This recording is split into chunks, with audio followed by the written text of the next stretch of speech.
No better way to conclude than on that note. So I'm gonna let you guys close out. What is your prediction for 2023 that marketers need to be aware of? Sarah, coming to you first. I would say predictions that marketers need to be aware of. Or business challenges that they might experience, any prediction or something that people need to be aware of. Sure. So I guess starting with the business challenge is just keeping up with the pace and making sure your partners are guiding you in that sense. Like, I've been in auto on the marketing side for 10 years, and I've never seen things shift and change as much as the last 2 to 3 years. And I think we're going to continue seeing that because we're constantly dealing with not only changes themselves, but also repercussions from changes that have happened 3 to 6 months ago or 2 years ago at this point.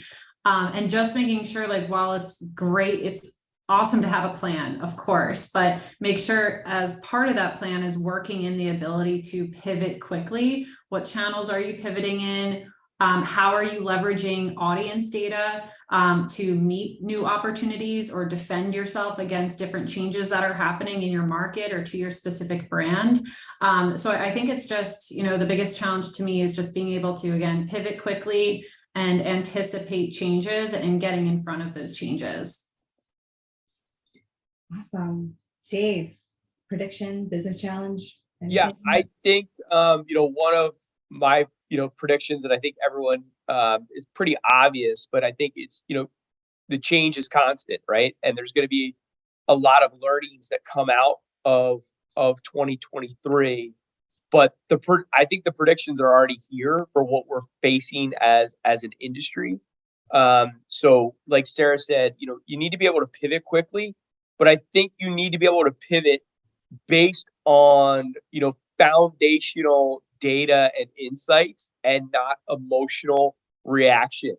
I think as an industry, and as a fellow entrepreneur, I think sometimes, our quick decisions are what helps us get to where we are.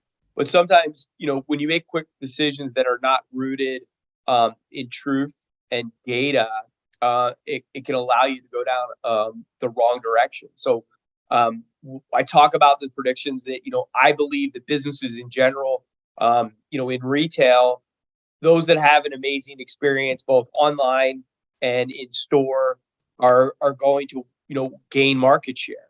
And that becomes, a huge part of what I think holds for the upcoming year.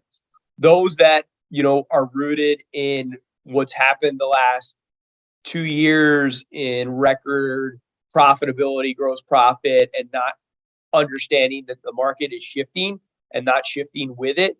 I think, again, we'll be caught flat-footed. And, we've been talking about, with our clients for over a year about managing their used car inventory and, writing down their inventory, not to get hit with these crazy losses because we knew it was going to correct. And I think that when it's going to rain outside, you have a raincoat, right? And it's been that simple philosophy. But I think sometimes we get so enthralled in the success that we're having that we're not looking out further enough. So my prediction in terms of it's going to be a crazy year, which is awesome. Love the craziness. But we need to continue to be nimble. And if we're going to invest in tools and technology to understand like why we're doing it, don't use buzzwords if you don't understand them. Educate yourself or speak to people that understand them and get multiple data streams. And I always say fail fast.